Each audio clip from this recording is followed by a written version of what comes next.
What's up YouTube, Dale here from Zephyr Wargames, and today I am bringing you Rob's crazy concoction of Numleria Amazements. That's right, Rob also brought us Trap Tricks, Vernisylphs, Nutrurias, and now he's found a brand new deck that did cost him pretty much nothing. As we go through this list, you'll see how cheap everything is, and it is incredibly fun and very, very powerful. It can OTK very, very quickly, and it can be shifted to be more controlled using stuff like Skill Drain and more additional floodgates like there can only be one and everything else.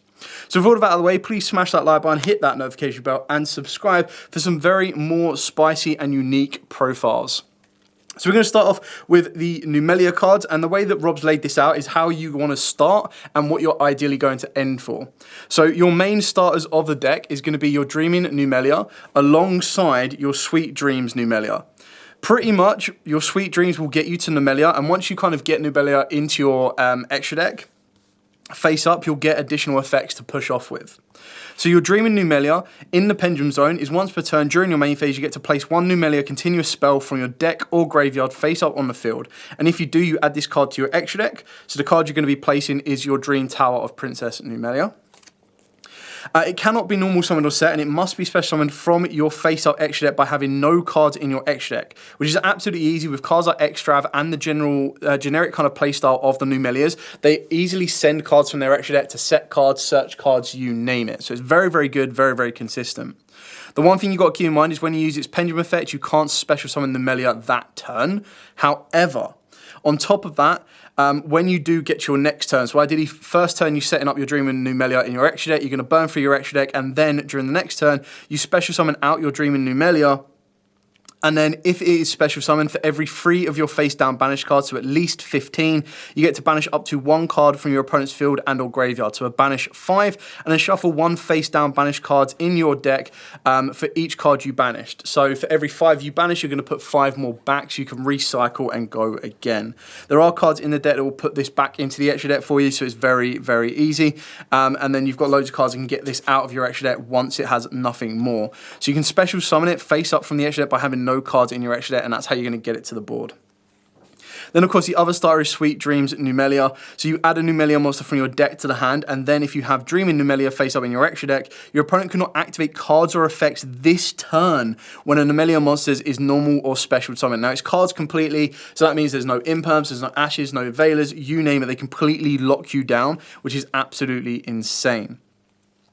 When a Numleria monster or monsters is normal or special summoned, you can place this card from your graveyard onto the bottom of the deck, and then target a Dreaming Numleria you control and add it from your add it to your extra deck face up. So the idea is that you can activate your Numleria turn 1, search out your Dreaming Numleria, get this in the extra deck, start building up and banishing through your extra deck. Then the next turn, you summon out Numleria, you banish your opponent's board pretty much, and then you're going to banish the Numleria in the graveyard or use the Numleria in the graveyard to put it back to the bottom of the deck, put this back to the extra deck, and you're starting the cycle all over again.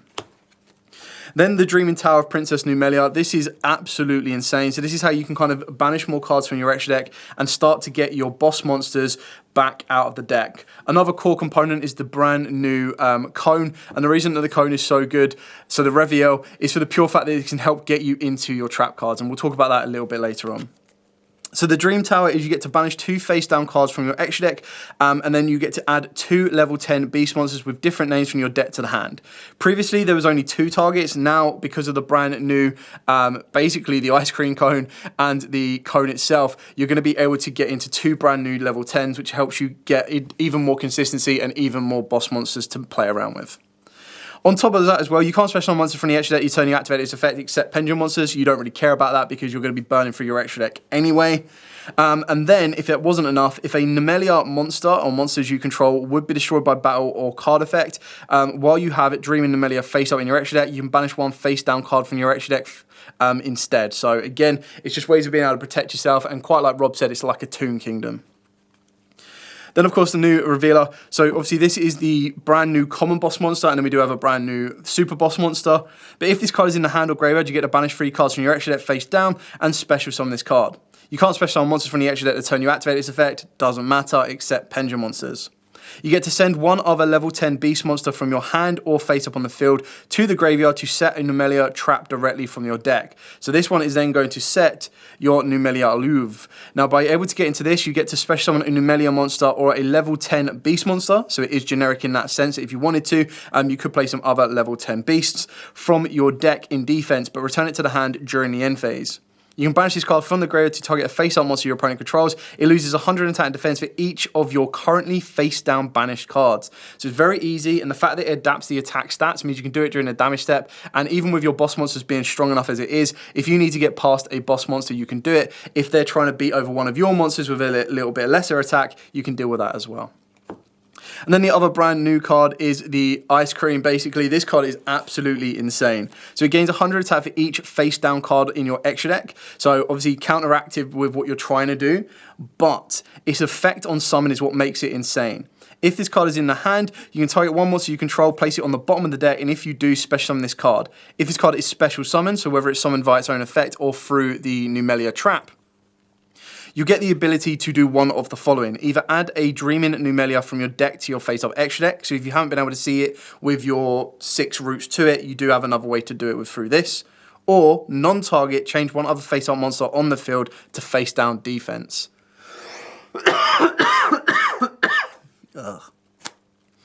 So that's why this is such a great addition to the deck, especially just off of your Avila. So your Avila will then be able to go summon itself out, send another card, get into your trap card gets you into this then Book of Moons or sets you up the Dreaming Numleria for the next turn. Going over the old cards, so you got your one basically cotton candy fluff card. This one gives you protection from targeted effects, which is really nice.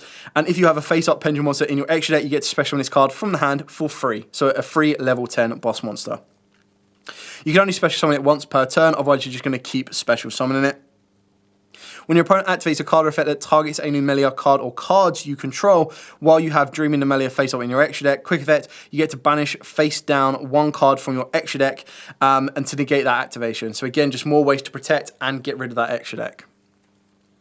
And then, of course, you've got Chocolate Doggo. So this is the Aurelia. Oh, I don't even go in there with names on this one.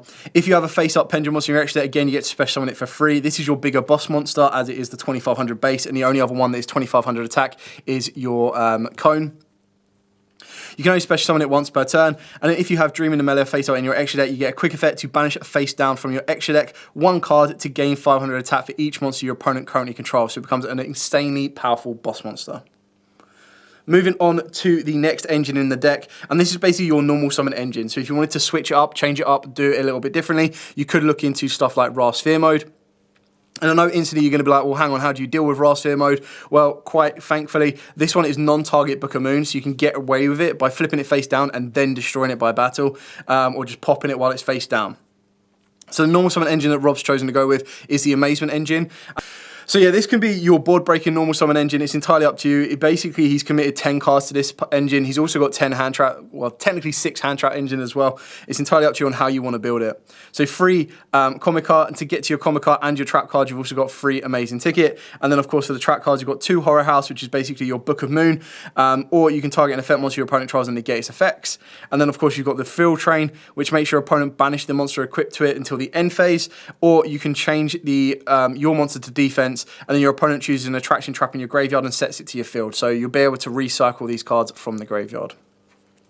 The hand trap engine is pretty basic on this one with Ash Blossoms and Imperms, and then your just generic cards that you're going to need to burn through your extra deck, which is going with Extrav. You could probably go for Prosperity if you wanted to pump a little bit more money into it, but with this level of deck being very fun, you're probably going to be going more so for your Extrav just because it's a common in the structure deck and it should be a heck of a lot cheaper to get hold of as well. And then follow up with the one Duster because back row sucks.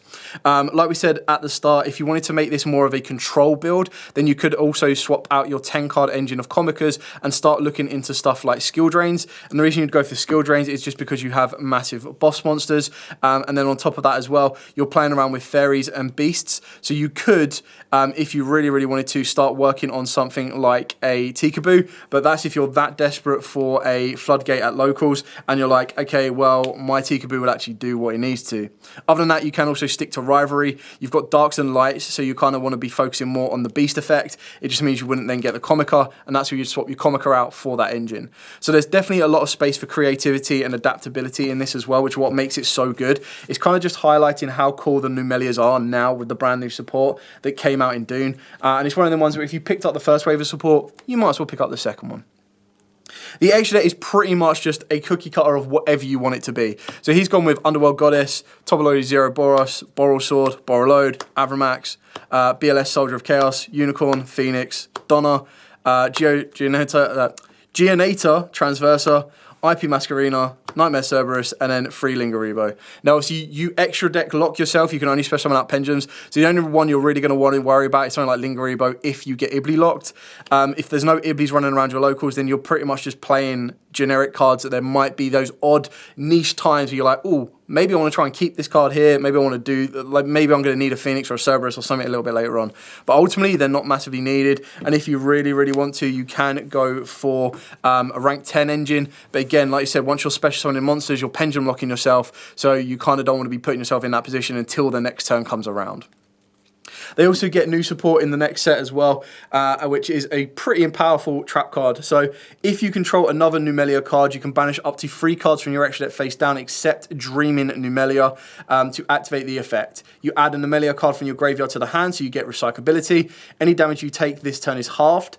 You can send 1 level 10 beast monster you control to the graveyard, and if you do, negate the effects of all face-up monsters your opponent currently controls until the end of this turn. So it's a nice continuous trap card called Numleria Repete. It does look pretty cool, actually. So that we should be getting in Overload, which is the next core set. And again, I would be surprised if there's anything more than a common. Cone can set it straight from deck as well. There you go. So Cone can set it straight for deck, which is this guy right here, which is where Dark Ruler. Yeah, quick effect Dark Ruler, that would be pretty nasty. In addition to the profile, here is 2 one-card combos, both of them showing you the direct routes of what you can get in the deck from your Amazement line and, of course, your Numleria line as well. So we're going to go with opening up both of these cards. The Sweet Dreams can also very easily be started off with your Dreaming Numleria. You'll just get an additional line if you do open up the spell. Now, the advice is you start with the Amazing kind of line first, because you can activate this during the draw phase and standby phase and play around Droll and everything else. So you're going to activate the Amazing Time Ticket just on this one, not the entire combo, but you will be able to add your Comica nice and early. Then when you go to your main phase, you can normal summon your Comica, use Comica's effect to set you one of the Amazement traps directly from the deck. So again, it can play around everything apart from an Imperm. Then this is where you want to activate the Sweet Dreams Numleria, because you're going to activate Sweet Dreams. This is going to allow you to add the Dreaming Numleria from the hand. Now, it's obviously at this point, if your opponent drolls you, you're in a little bit of a tough situation, because you're like, that's a bit of an annoyance, but you can still kind of move your plays further forward. So you're going to scale up your Dreaming Numleria, you're going to get it into your extra deck, and this is going to allow you to set the Dreaming Town of Princess Numleria. You're then going to activate the effect to add you your 2 level 10s, being your Cone and your Coet. Then, because you can special summon, banish free from your extra deck to special summon down your Coet, and on top of that as well, you can then special summon down your, special summon out your Cone and special summon out your Coet, because you've got a monster face up in your Pendulum Zone. You can then use the Cone's effect to get rid of your Coet, and this will let you set your trap card directly as well. So you've pretty much got protection, because you've already got face up in the Numleria, so this can't be destroyed by card effect, or you can protect it from being destroyed by card effect.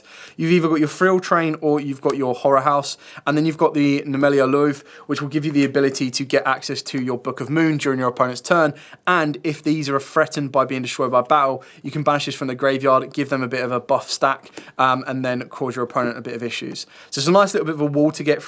Both of those are 1-card combos, so even if you were to only open up one, you've got this route. If you open up the other one, you'll have at least this route from 1 card, and then still 4 more cards to play around with. But when you combine the two together, which is why it works so good, this is the board you've got.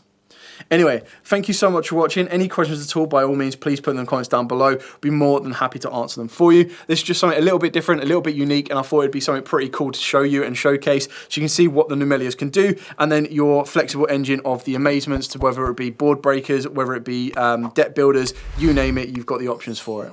But for now, thank you so much for watching. Remember to like, comment, subscribe, share. Till next time, as absolutely always, stay safe, and of course, happy dueling.